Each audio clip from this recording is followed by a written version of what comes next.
I started out very young with a love of drawing. You know, I remember distinctly I was in like first grade and I couldn't figure out why. I knew what a lion looked like in my head, but I couldn't draw it on paper. So my mom got me a book, How to Draw Animals, and I just like copied every drawing in the book and just loved it. I grew up in Greenville, South Carolina, and at the time they had the best permanent collection in the country or the world of Andrew Wyeth's work.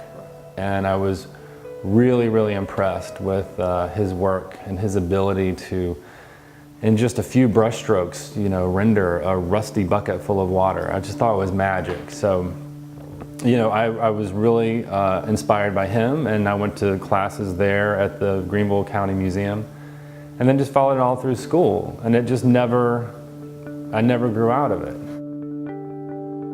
I love that schizophrenic nature of these paintings. Before I was doing these, I was doing abstract painting for probably about 10 years.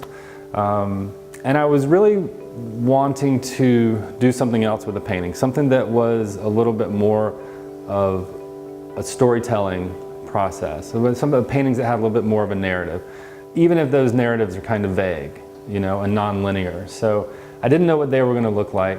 So for a couple of years, while I continued to do the abstract painting, I started writing down ideas. I started making sketches, and then what really helped me was when I got a hold of Photoshop on my computer and I started playing with different images. And I love the disparate, you know, clashing images. You know, I love this layering. And I've always been a big fan of great illustration, you know, comic book art, old, early golden age animation. I love the drawing quality, the color. So film, I'm a big fan of film. So some of my earlier paintings have some imagery from The Wizard of Oz, and then there's a lot of film references in a lot of my paintings.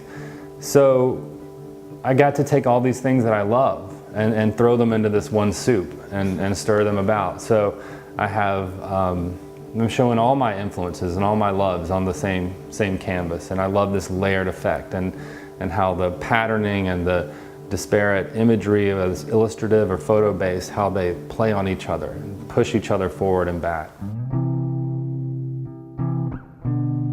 Film is, in a vague way, has always interested me, but here in Atlanta there has been a real boom in the feature film industry, and I had some friends that were working on film, so I have been freelancing for the better part of the past 20 years, doing decorative painting, murals, plaster work, you know, prop styling for photo shoots, all these things, and still having to find some means of steady income to support my painting. And the film thing came up through a friend, and I started talking to him about how you go about getting involved in that. Very quickly introduced me to some people that hired me right away. I took my portfolio in and they said, well, we need to get you to join the union, and if you do, we'll have a lot of steady work for you. We'll keep you busy for the next 3 months. And I've been, save for the time that I've been working on my paintings, I've been really busy doing that for the better part of the past year and a half. So that's how it started. And once I got into it, I found that I was pretty perfectly suited for it, having done all these other things in the past, working large scale on murals, a familiarity with paint and materials, faux finishing, and working quickly. And all these things were key to doing scenic work. So that's what I've been doing. I've been working as a scenic on 3 films and a TV show now. I will continue to paint. I think I'll continue to paint. Hopefully when I'm 85, 90, I'll be painting. But having been involved in the film industry, as I have the past 2 years, it's sort of opened my eyes to other opportunities. And so I've started thinking in other ways. I recently did my first video installation, and recently with a good friend of mine, Brett Falcon, who's a photographer in town, we collaborated on a music video for a New York artist, and hopefully that will be something that we would like to continue to do. So I would like to, on a smaller scale, get involved in some film myself.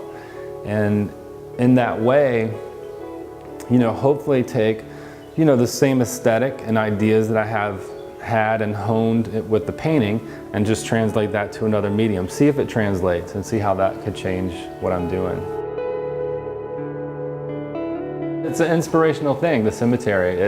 It is a reminder that this is temporal, you know, and so if I'm in the middle of something that seems overwhelming, or I'm super tired, or I'm getting burnt out on a project, it's like, you know, this is life. That's death right outside the window. So it is sort of this, you know, not in a morbid way, but it is a very, it's a good reminder that we're here now, we have this chance now, so, you know, create with it.